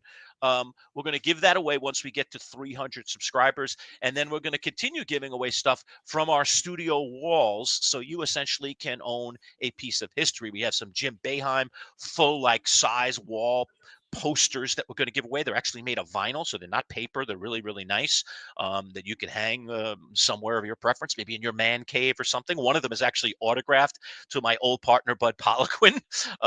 So we're going to give those away. And there's some other really cool things as well. I've got some bobbleheads, some really cool bobbleheads that we had in the studio. Frankly, I just don't have any place for them here in my home anymore, my home studio. So Right. I figured, why not give away some history to those of you that want a piece of history, dare I say. So 25 years we were on the radio, and so a lot of those items were sitting in the studio close to 25 years. So we've got some cool nostalgia, dare I say, that you could take home with you. So again, reach out to your friends, reach out to your family, reach out to people who love sports content, especially the stuff that we're putting out day in and day out, and get them to subscribe and be part of our little family. Once we get to 300, the first giveaway goes out the door. Exciting Yes, stuff. it's at MC Show Digital. If you're watching on Facebook, the Manchild Show Boy Green Digital, or my YouTube page at Boy Green 25, just hop on over to at MC Show Digital. Again, the quicker we reach 300 subscribers, the quicker we give this prize away to somebody, and then get ready for the next raffle. So we're 125 subscribers away. Help us accelerate that process if you can. Okay, and make sure you get your friends, family, and everybody else to subscribe to the channel and help us spread the word about our show. We'd love your help and assistance in that world.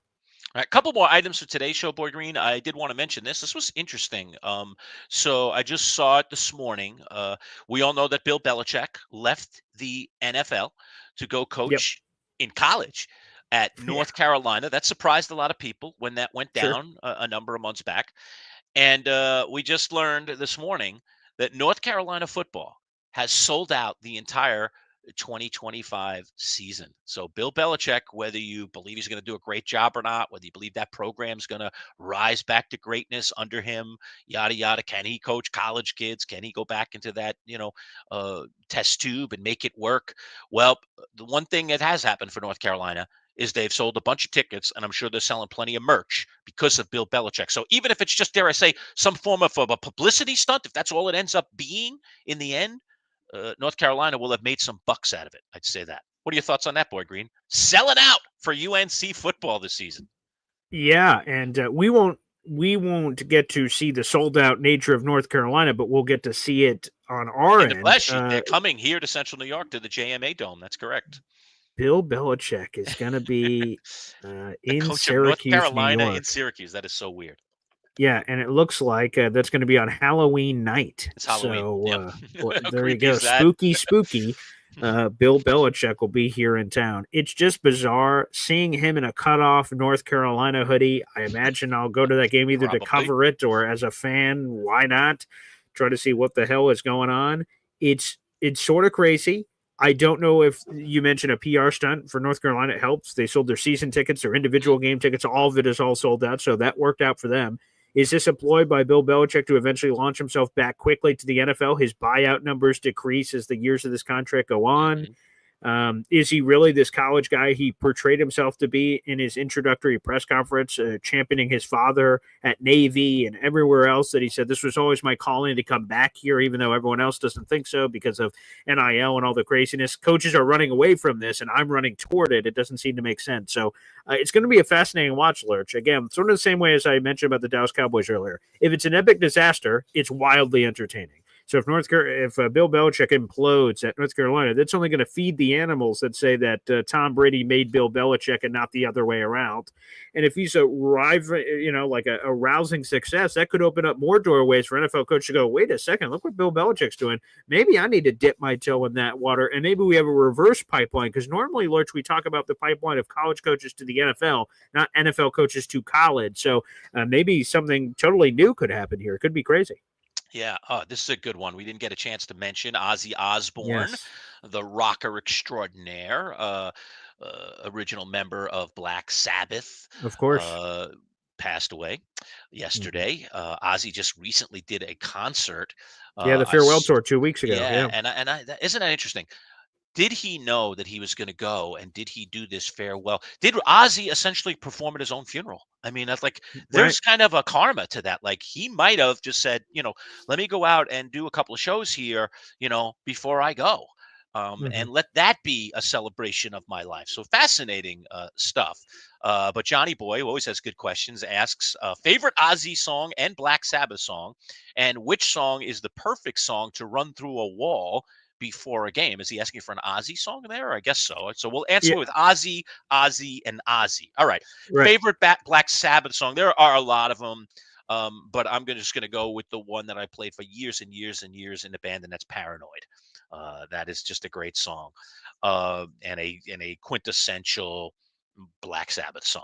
One of the first songs we actually learned in King's Ransom / Northern Lights.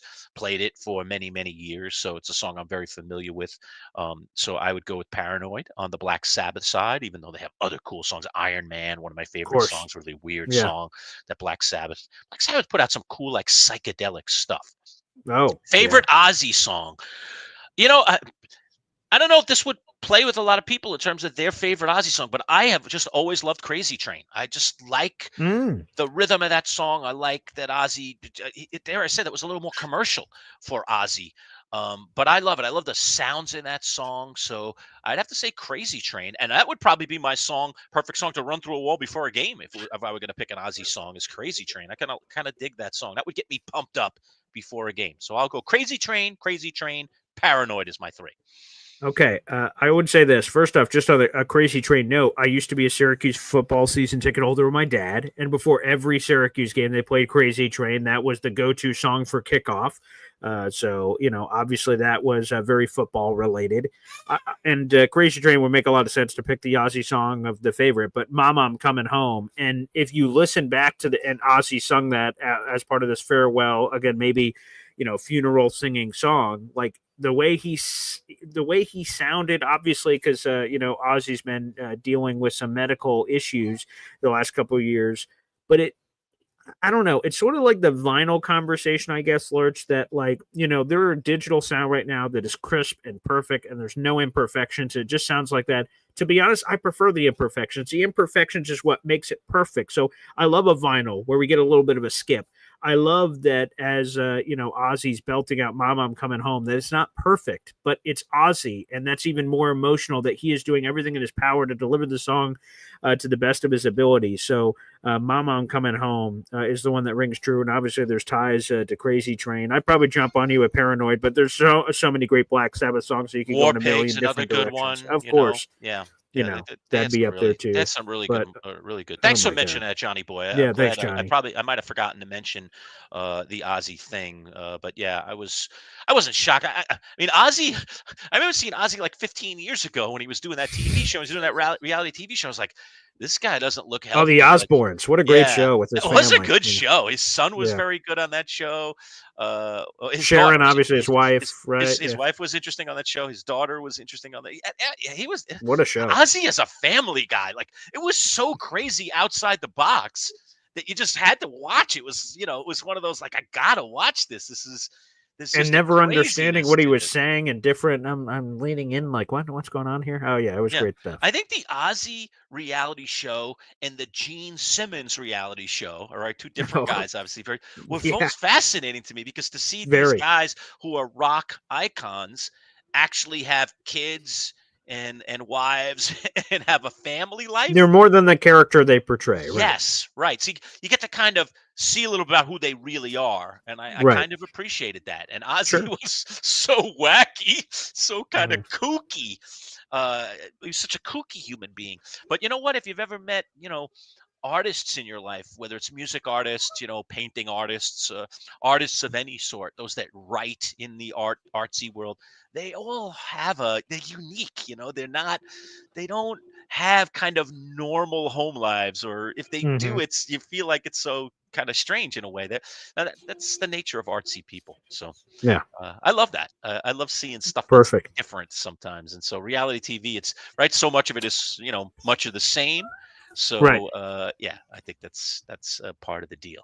All right. Last thing I want to touch on today, Boy Green, just to put a nice, neat bow on it, dare I say, is the early exit, dare I say, the second round, or whatever they call it at this point. It was a second game, Boeheim's Army.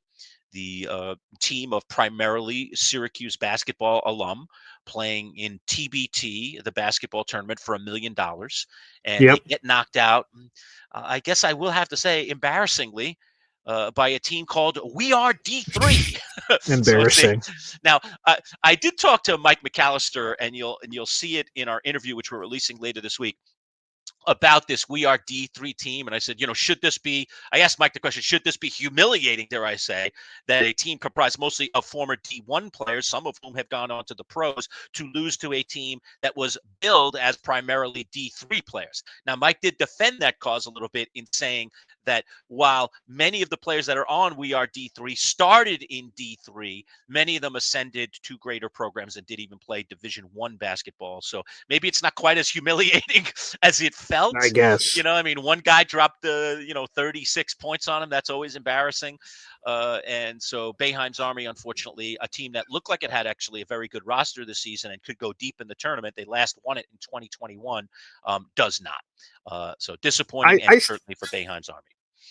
I still think it's embarrassing because, again, Boeheim's Army, this is the first year offseason, whatever you want to call it, that Jim Boeheim has actually been a part of Boeheim's Army. He has helped informally and in other ways, but, he was around the team. He was in the building as they were playing these games. Like, to finally get him to commit, to get Jimmy and Buddy, to have everyone that you had with this Malachi Richardson, to get this whole team together and blow it. You win one game, okay, you're supposed to, and then you lose the second game at home, this SRC arena. Again, I don't know, massive amounts of embarrassing and disappointing here. Yes, for sure. If you want to see the look of disappointment, here's Buddy Boeheim, Jim Boeheim's son, youngest son. Is there crowd or whatever it is? We Are Are D3 celebrating there in the background, right here in central New York. It was at the SRC Arena, which is at Onondaga Community College, just 5 minutes from downtown. And there's Buddy Boeheim. As the Elam ending, always a game-winning shot. The shot's made, and We Are D3 celebrating Buddy Boeheim, walking off in dejected fashion. It has a familiar ring. Buddy somewhat dejected at the end of his Syracuse career. They did not have a good year. That was the first year in the history of Jim Boeheim as coach that they finished under 500. Losing season, years, right? Over 45 years of coaching, the only losing season they've ever had. And the same kind of look here at the end of Boeheim's Army's run. Oh, poor Buddy. Feel bad. And the other part I feel embarrassed about is for us, Lerch. We told these fans in our audience that some may not even be Syracuse people, hey, you ever heard of this TBT thing? Hop on the Boeheim's Army train. It's going to be fun. Immediately eliminated. It's embarrassing for us. Yeah. We'll see. Will they make another run at it next year? I mean, Maybe. They got their support back. Adam Weitzman, a longtime Boeheim and SU basketball supporter who was estranged a couple of years ago, came back to help put this roster together. Jim Boeheim, as you mentioned, was somewhat involved as an advisor / honorary coach in some way. So we'll see, can they get the band back together? But I was impressed actually by the players that came out, not only both of the Boeheim boys, but Elijah Hughes, who unfortunately had a terrible game against We Are D3, but I think is a very accomplished player. Elijah, by the way, apologized for his performance. How about that? A player after a game going onto his social media and apologizing for his love to play. see that. Love accountability. To see that. Elijah is an accountable guy, and I hope we do see him back in TBT next summer. But no doubt, even though they packed the house at the SRC for these two games, that Syracuse and Boeheim's Army here goes out with a thud, or a whimper, maybe is the better way to say it. So, oh man, sad. What could I say? Pull out the violins. All right, Boy Green. Anything else you want to drop here? I always give you final thoughts on the show. So, if I missed anything, what do you think? Brett Badshaw asking, how you all like it? Switching to digital. I think it's a good question, Lerch. We have a couple of weeks under our belt here. For those who, again, don't know that this show was a radio program for 23 years, going into its 24th year, and now we're completely digital, which basically you obviously see me and Lerch are from our houses, operating with all the craziness that happens at our houses in the middle of programs. A lot more craziness at your house than my house. All I have is a sleeping dog about 3 feet away from me on the floor that literally is out cold right now, snoring. right? Right. You got two young kids running around and a fiance and a lot more going on there. I hear the clanking yeah. of dishes in the background, as they say. Yeah, right. Yeah, there's a lot going on there. So, but Badshaw, it is different. I will tell you, it's going to be very different here in a couple of months, and I'll explain for people who don't know. One of the other things I do at the radio station that I still do is I work Syracuse Mets broadcast. So I come in at night when everyone is gone, and so I'm just sitting in the same studio that we used to do our show from, Right. and it's barren. There's nothing blank in there. walls now, right? Because we put It's everything that blank was on walls. the walls we had, which like I said, we're going to give away here in Right. the upcoming months. So keep again pumping people to subscribe to our Yes, YouTube please. channel at MC Show Digital. Go on, Boy Green. Yeah, right. So I'm in this room. I barely see anybody ever at the station. I saw our engineer yesterday, Dave Edwards, for the first time in weeks. It was just sort of a wave. We didn't even communicate. We just waved to each other as he was walking out of the building. So it's just different. It's bizarre. But Syracuse Mets season ends the second or third week of September. Then I'm just going to be home full time. I'm not going to be going out to any radio station until the new year, the next year probably. So that is going to be even more jarring and different. But it has been different. But to be honest, I love that you guys have been so open to this. Obviously, I've been swimming in the digital waters for many years, doing Boy Green Daily and all my other video shows, digital shows. But it's cool that this other part of my life has now merged together. So now you guys are getting this digital show. You're getting my Jet shows. You're getting everything that's all together here. So it's a brave new world. The Lerch, you're probably the better one to ask. You've been doing the radio game a lot longer than I have. I've only been in it for 10 years as an intern, producer, co-host, everything extraordinaire. You've done it a lot longer. How is this new world? This has got to be a jarring change for you. No, look, the new world is awesome. I really, really have enjoyed it. I love the interactivity. I love the fact that people can just throw up comments while we're in the middle of doing a show. We can bring them onto the screen as we're doing right now. I love that. I love that we can bring media to this. I also want to just take a moment to thank our former radio sponsors who have come over into this digital world with us. We heard from one of them today, Sean Hines, who's the owner of Played Against Sports right here in Syracuse. Today's broadcast, again, brought to you by our friends at Bayberry Automotive. Really great guys over there. John Wright and his team, fantastic people. Crest Cadillac is a sponsor of ours as well. Cam's Pizzeria, Tony Calacibetta for forever has been part of it. And Box Drop Syracuse, a great discount mattress and now sofa place that's saving people here in Central New York tons and tons of money. All these people have said, yeah, we want a piece of this. And so we're in the process of basically building it from the ground up. Appreciate all of you who have joined in on it. And it's only going to get better. We're going to take more live calls on the air. We're going to build ourselves, kind of call it like a VIP club for people that are really dedicated to this channel, really dedicated to being part of our family. And I inevitably seeing it going a lot of the same places where you've taken your wonderful channel, Boy Green Daily, and your show that you do every morning. And that is building a community of people and then doing things with them. You have this great event. Go ahead and plug it. I love that you plug it. I'm still trying to see if my son is willing to get me on board to come to this thing, and maybe it can come together in October. But you've got a big event coming up. You're going to the Cowboys Jets game down at the Meadowlands at MetLife. You've got a chef. You're doing a big tailgate. You're doing some giveaways. Tell people a little bit more about it. You can certainly plug it here, of course. Yes. So week 5, that's Sunday, October 5th, the New York Jets host the Dallas Cowboys at MetLife Stadium. We have selected that game. It was a thought I had in the very early portions of the offseason that I would reach out to the Jets, see what it entailed to host something and all the rules and everything of that nature. And long story short, we picked the Jets-Cowboys game. We're going to all sit together at section 228A, so great seats. So 51 of us is the current number right now, and that number continues to grow as people jump on the train. 51 of us are all going to be screaming for this Jets-Cowboys game during the game, section 228A. Before the game, Boy Green Coffee Club member, diehard Jets fan, Chef Kevin Gilbert, a professional chef in New Jersey, will be catering the entire event for food with all kinds of wonderful things. Oh my God, the food! Oh, Lerch, you're going to love this. Did he add something now? Oh my The God. thing, well, he did add something. There's a custom item for a lot of the people that are going to be there. So he Okay. added another one for my father in honor of my father. And I heard him describe it. I'm like, come on. Do we really man. need to do that? Do we really need to honor your father anymore? Well, I guess that's a separate debate to have whether or not we should. But what Chef is going to do is he's going to make all of these items that he's actually going to make in October, make them in advance, and take professional photos of them so we can show the people what it's going to look like. And oh my God, he was describing that process. So we should have those photos soon. So when we talk about it, we can throw the juicy photos on the screen of what they're going to be. So yeah, he has a full catered menu. So everyone's going to eat before the game. And so it's wonderful. And yes, we are giving away throughout the rest of the month of July. We're collecting raffle tickets. People can attempt to buy a raffle ticket to win 2 tickets to the game, 2 tailgate tickets. That's all the food and drink, and then 2 T-shirts as well for the contest.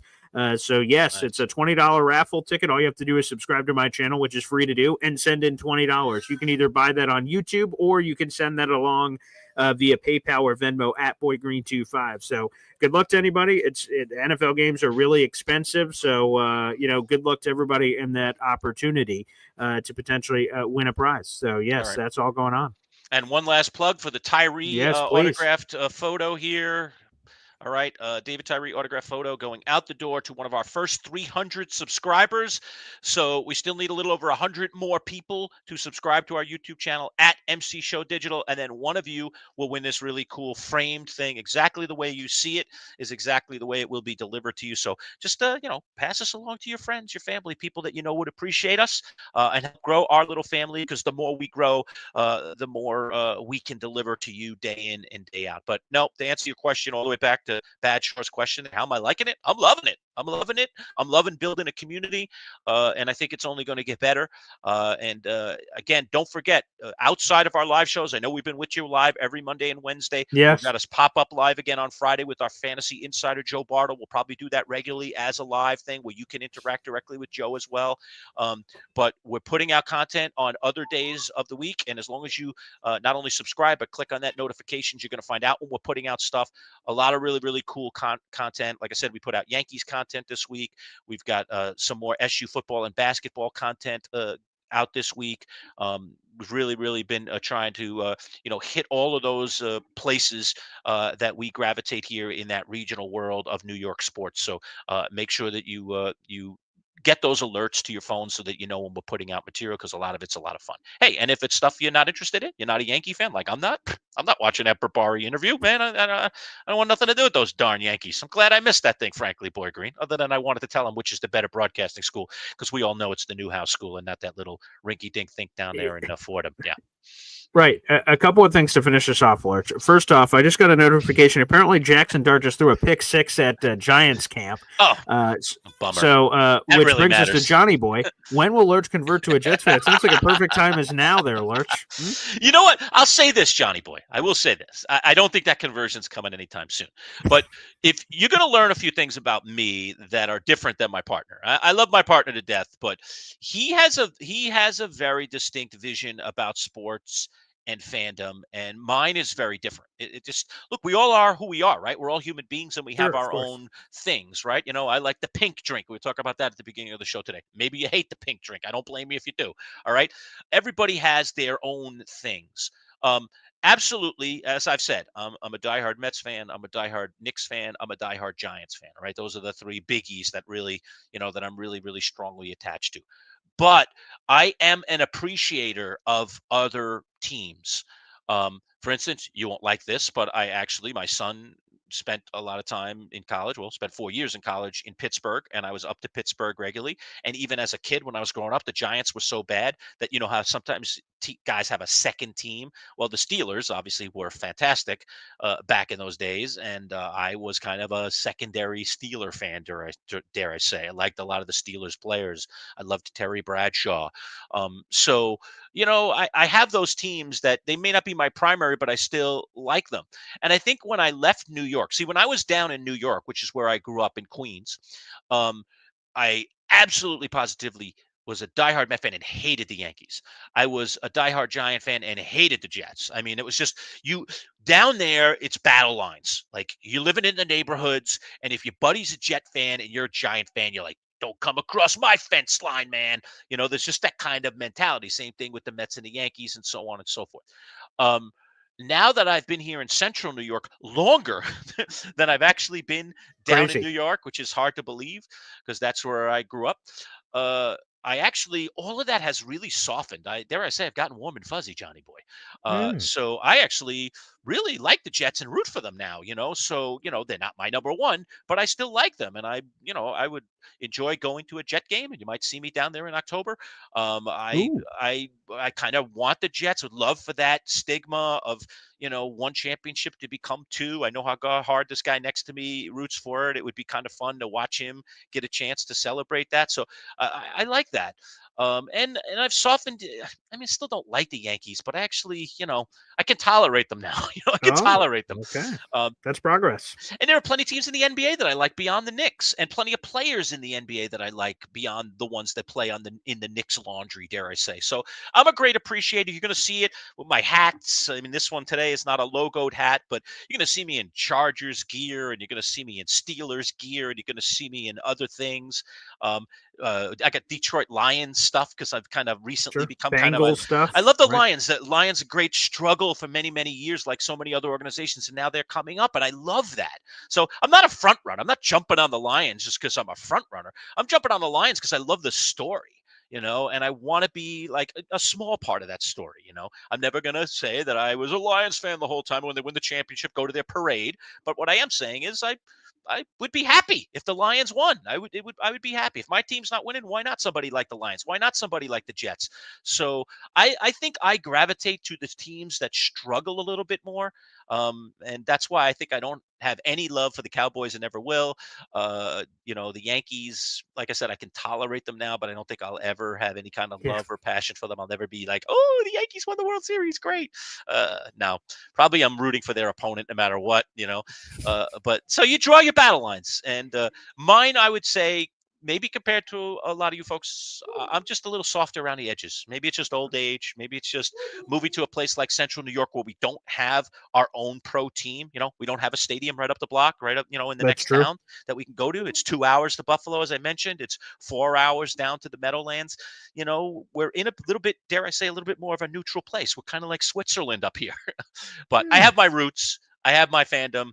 I'm sticking to those things, but I can appreciate your Jets. So thank you for asking. There you go. It's not happening tomorrow, but I do appreciate you, man. Okay, and one last point here is Badshaw says, when are we getting some more Survivors? A big Survivor fan. Well, two things here, Badshaw. When the new season comes out, season 49, it comes out this fall. It'll be in the September, so we're still, I guess, 2 months away from that. We will have Brett LaBelle, our guy, join us every week to recap the episode. We'll hammer out time. Back in the old days, it was Thursday. Maybe it'll be Wednesday night. I don't know. Immediately after the episode. I know. I was thinking that, Boy Green. I was thinking the other day, do we do like an immediate reaction to Survivor on Wednesday nights? That might be because I'd imagine that would hit immediately because Survivor fans would be ready to talk about it immediately. Agree. And if people go to sleep and wake up the next morning, they can watch it because it'll be immediately available. So exactly, hot off the presses, baby. It may be that way. And leading up to, 2 months from now, it's not the only Survivor content we're going to have. I actually just texted as soon as you sent that in, Badshaw. There was a certain Survivor legend that is in our midst that just got married, or he would have already joined us on the show. So I just reached out to congratulate him, of course, on his wedding. And he has already volunteered. He says Syracuse Brethren to join us. So that will be another piece of Survivor content here in the near future. Could be as early as next week. So we'll keep you guys posted on that. But we'll have other drops of Survivor between the seasons and things of that nature. But it's going to be a real big part of what we do, Lerch. Yeah, you can tell Badshaw who it is. That's totally okay. Cool. It's David Wright, baby. David Wright, Syracuse alum. Fantastic. Yes. He's really good too. I really enjoy talking Survivor with him. He was really quirky on the show, right? He's been on twice, correct? Because twice. Yes, that's correct. I remember in the first season because he's like a scared of his own shadow kind of guy. And man, has he changed? Yeah, there's our Survivor template, baby. Let those tiki torches burn, baby. Come on, look at this. So yes, lots more Survivor content coming. We generally really will ramp that up and give you weekly content, if not even beyond weekly weekly content once the show is actually back on the air, which is twice a year. And then we have these little lulls in between where they're doing filming. As a matter of fact, what they're filming 50 right now, Boy Green. Right? They already 40. did. Filming Yeah. is complete It's for done 50 already. Wow. So filming for 50 is already done. We're about to see 49 in the fall. All right. So Correct. 49's obviously been done for a bit. We're going to see 49 in the fall, and then the big, anniversary season, whatever you want to call it. In the spring of 2026. Right? I think 50 is the silver anniversary. So the silver anniversary, there you go. 50th Survivor. Wow. It's amazing that show has gone on that long. So yes, that's coming your way. So we love Survivor. Boy Green and I have been doing Survivor content on the radio for 10 plus years. Yes. And we're going to bring it to digital, and we're going to probably amplify it and do even more, get you more cast members, more Survivor insight, maybe even some Survivor giveaways. So look out, baby. Ooh, that could be a lot of fun. All right. So thanks, Bad Shot, for the question. So I guess that's a nice, yeah, sure, neat wrap up on today's show. Yeah. We'll tie it all up in a nice little neat bow. And thank, again, all of you for tuning in today and for commenting in the comments. Always great to hear from you. Thanks to our sponsor for today, Bayberry Automotive, and for all our wonderful sponsors who you see right up above me in the upper right-hand corner. And don't forget, pass it along. That David Tyree thing going out the door sooner rather than later if we get to 300 subscribers. So help us get to that number. Let people know about us again at MC Show Digital on YouTube. That's where you want people to subscribe, and click on that notifications button as well. All right, Boy Green, as they say, so long. Peace out from me. And final salute is just like the video, hit subscribe, everything Lerch just said. Again, we'll have Joe Bardo, our RotoWire fantasy football expert, a regular that'll be joining us live on Friday morning at 10:30. We'll have Yankees content coming on the show tomorrow at 11. Plus, as Lerch said earlier, for you local people, Mike McAllister will also be dropping this week as well. So plenty of content, Lerch. All right. Going to be a lot of fun, folks. Keep tuning in. We'll see you again on Friday live at 10:30. Peace out.